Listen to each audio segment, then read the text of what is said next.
नमस्कार। साहित्य तक के बुक कैफ़े के एक दिन एक किताब में मैं जयप्रकाश पांडे आपका स्वागत करता हूं। देश जश्न आज़ादी के 75वें साल का जलसा मना रहा है।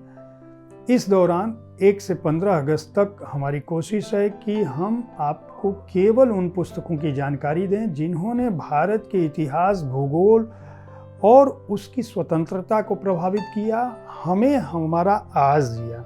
ऐसी ही एक पुस्तक मिली है हमें, भारतवर्ष के आक्रांताओं की कलंक कथाएं। इस पुस्तक को मेजर डॉक्टर परशुराम गुप्त ने लिखा है। रायबरेली जिले के सलोन नगर में इनका जन्म हुआ। स्नातकोत्तर इन्होंने इलाहाबाद विश्वविद्यालय से किया। बहुत सारी पुस्तकें लिख चुके हैं। विभागाध्यक्ष प्रोफेसर रहे हैं रक्षा अध्ययन विभाग के, और ढेर सारे पुरस्कार हासिल कर चुके हैं। यह पुस्तक इतिहास की दृष्टि से लिखी गई है। इनमें उन आक्रांताओं का, यानी आक्रांता का मतलब उन हमलावरों का जिक्र है जिन्होंने भारत की भूमि पर अलग अलग समय में हमले किए, और उन तमाम हमलों के बावजूद आज हमारा गणतंत्र जिंदा है, हम बातें कर रहे हैं। हमें आक्रांताओं के बारे में सिर्फ इसलिए जानना चाहिए कि हमने किसी दौरान हमारे नायकों ने, हमारे राजाओं ने, या जो लोग इस देश पर शासन कर रहे थे, या हमारी जनता ने, जमींदारों ने, जो लोग भी उस समय के शासक थे, उन्होंने किस तरह की गलतियां की, ताकि हम अपने भविष्य को सुरक्षित करने के लिए उन गलतियों को दोहरा ना सकें।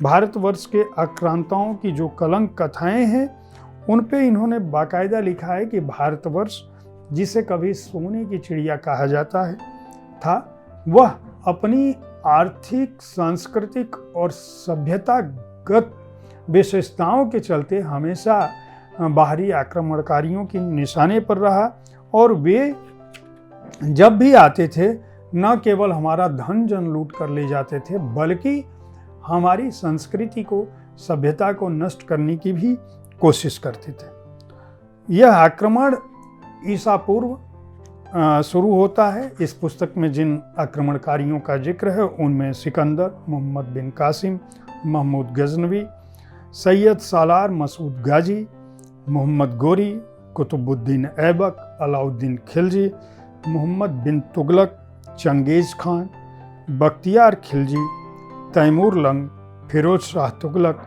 बाबर, औरंगजेब, नादिर शाह, अहमद शाह अब्दाली और ईस्ट इंडिया कंपनी की बात करता है। कुल 17 अध्याय हैं।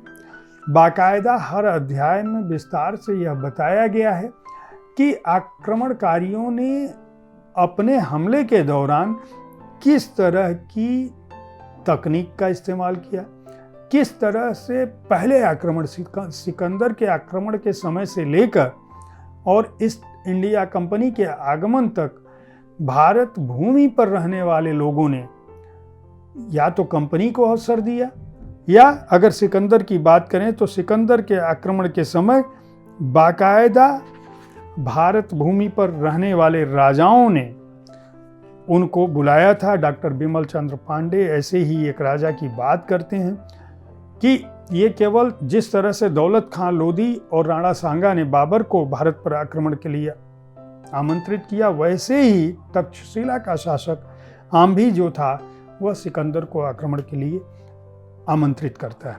बिमल चंद्र पांडे के शब्दों में जो इस पुस्तक में लिखा है, भारतीय लिखित इतिहास में यह प्रथम भारतीय देशद्रोही है जिसने अपने तुच्छ स्वार्थ हेतु देश के साथ प्रवंचना की। सिकंदर ने भारत का प्रवेश द्वार खुला पाया। बात सही है। पोरस से आक्रमण,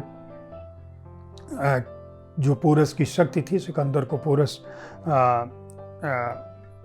के रूप में भी भारत में बहुत सारी कथाएं हैं जिनमें उन्हें पोरस की सेना को जब आ रही थी और उसकी सैन्य नीति जो थी वह यह थी कि उसे बहुत जल्दी ही भारतीयों की आपसी फूट का पता चल गया था, और इसीलिए वह हिंद कुश पर्वत पार करता हुआ आया।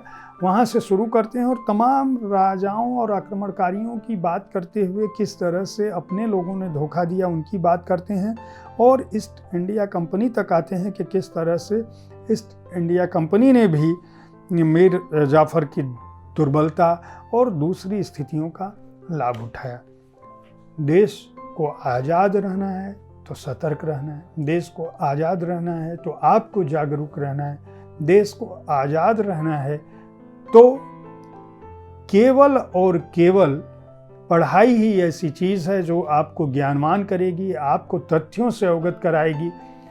किसी भी एक पुस्तक के साथ साथ आप दूसरी पुस्तक भी पढ़ें, अपने विषय की जानकारी रखें, जागरूक रहें, पढ़ाई से निरंतरता बनाए रखें, तर्कसंगत विचारों के साथ रहें, अपनी समझ को विस्तार दें और बुक कैफ़े सुनते रहें, जहां हम आपको नई नई किताबों के बारे में बताते हैं। इस पुस्तक यानी भारतवर्ष के आक्रांताओं की कलंक कथाएं के प्रकाशक हैं प्रभात पेपरबैक्स।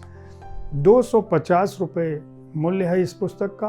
पृष्ठ संख्या है 176। उम्मीद है साहित्य तक का यह एपिसोड आपको पसंद आ रहा होगा। इस कार्यक्रम में जश्न आज़ादी के दौरान मैं उन्हीं पुस्तकों की चर्चा कर रहा हूँ जो पुस्तकें किसी न किसी रूप से हमारे इतिहास को, हमारे भूगोल को, हमारे अतीत को या हमारे वर्तमान को प्रभावित करती रही हैं या जिन्होंने किया है। इस कार्यक्रम के बारे में अपनी राय से अवगत कराना ना भूलें। कल ठीक इसी समय ऐसी ही किसी एक पुस्तक के साथ मैं फिर आपसे मुखातिब रहूँगा। तब तक देखते रहें साहित्य तक। धन्यवाद।